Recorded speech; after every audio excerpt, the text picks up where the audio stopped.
George Washington, Leadership and Legacy.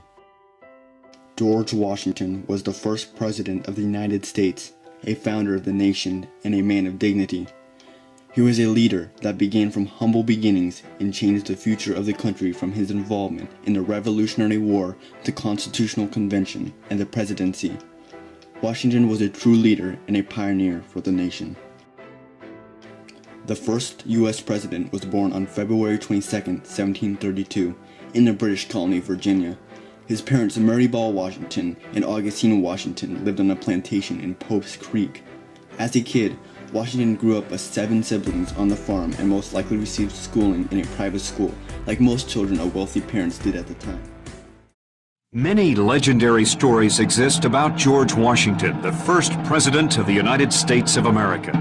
One well-known story illustrating his honesty claims that George, as a child, chopped down a cherry tree.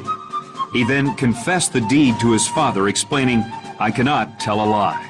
These tales may have no basis in fact, but their existence illustrates the high regard in which Washington has been held throughout the history of the United States.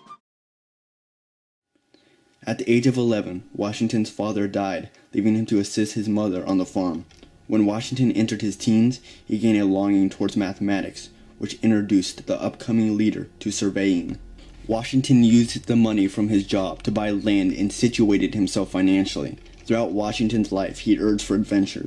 Then, in 1751, the young man left the country to travel to the island of Barbados in the hopes of relieving his half-brother Lawrence from tuberculosis. Shortly after his arrival, the future president contracted smallpox that nearly proved fatal. Lawrence died the next year, giving Washington his estate, Mount Vernon, on the Potomac River near Alexandria, Virginia. Washington's first military experience came during December of 1752, when he became the commander of the Virginia militia in the French and Indian War. Even though he was not put into combat, Washington eventually became head of Virginia's militia forces, but later resigned in 1759 for a position of political power. Washington was elected to the Virginia House of Burgesses when he returned to his home in Mount Vernon. That same year, the upcoming president married Martha Dandridge Curtis, who inherited a great deal of wealth from her previous marriage. Curtis had 2 surviving children, which Washington helped raise but never had any children of his own. Using Martha's inheritance, Washington expanded upon their plantation, using slaves during the process. The future president's passion was for farming and not politics. This remained a theme throughout his life. Washington was a man that greatly disliked the high taxation from Britain and the strict laws they imposed upon the colonies. In the year 1774, Washington was elected to the Virginia legislature to the First Continental Congress. He was later re-elected to the Second Continental Congress in 1775, after the start of the Revolutionary War in Lexington. Washington was appointed to commander of the colonial forces by the Continental Congress. In a statement of his modesty, Washington said, "I do not think of myself equal to the command I am honored with." The military leader was not initially bestowed with success.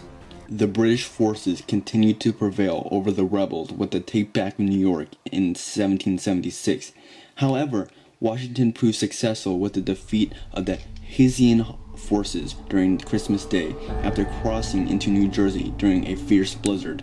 George Washington eventually was backed up by the French alliance in May of 1778.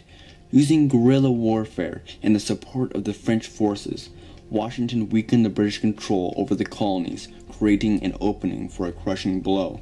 In October 1781, Washington's troops and the French Navy won the Battle of Yorktown, leaving the British forces deteriorated and led to their surrender in the spring of 1782. With the victory of the war, another struggle began, the battle for democracy. After the war, many of Washington's officers wanted to proclaim him as king. George Washington nobly left the spotlight and returned to his plantation in Vernon. Then in 1787, the Continental Convention brought the leader out of retirement to return as the first president of the United States. After his oath on April 30, 1789, Washington appointed Alexander Hamilton and Thomas Jefferson to his cabinet as a way of balancing opposing viewpoints within the government. Throughout George Washington's presidency, he faced great obstacles, such as constructing the United States government and putting the end to the Whiskey Rebellion of 1794. Washington knew that absolute power would corrupt absolutely, so he limited the strength of the federal government, creating a division of power. George Washington was not a power-hungry leader. He even disliked the idea for running for a second term. Eventually, he gave in to the demand and was re-elected unanimously by the Electoral College on February 13, 1793. One of George Washington's greatest defining moments was his role in the Constitutional Convention of 1787. Washington was seeking retirement and was not willing to join the convention, thinking it would look like a power-grabbing opportunity. He was eventually convinced to attend and was voted its president. However, Washington believed the Constitution would not last over 20 years. At that time, the government was functioning off the Articles of Federation, and an organized government was to be created from the Constitutional Convention. Washington played an authoritative figure during the convention. His tall staturous appearance was backed up by the leader's great respect. Washington did not often participate in the debates, but acted more like a nonpartisan, maintaining order when tension was heated. One of his more memorable moments was when he made a last-minute motion to have one representative for every 30,000 people, instead of 40,000 people. This motion helped create equal state representation in the Senate. Washington was a man of little words, but had great precision in his speech. He tactically swayed opinion to one side or the other, using timing and his renowned reputation. A misconception of Washington was his change in political values. It is true that he was persuaded by Hamilton and Madison to join the convention and shared similar viewpoints in some political areas. On the other side, Washington's core values never changed. He remained a nationalist at heart. Washington's classical conservative viewpoint was developed long before the start of the convention, most likely prior to the Revolution. Washington was an introvert and used his power during poignant moments. However, he was open with his views but disclosed his manipulation of power. This is a characteristic of ingenious leadership. One of Washington's criticisms is his ownership of slaves. He owned up to 2,000 slaves at the peak of his plantation. However, at his deathbed, Washington released the slaves to freedom, a sign of generosity in the dying leader. Washington only lived about 2 years after leaving office, where he died from an unknown sickness on December 14, 1799. George Washington is largely thought of as one of America's greatest leaders. He was a founding father of the country, a pioneer of modern democracy, and left as a noble political master. Washington created a divide between the powers of Congress and presidency. He helped develop fair representation of statehood.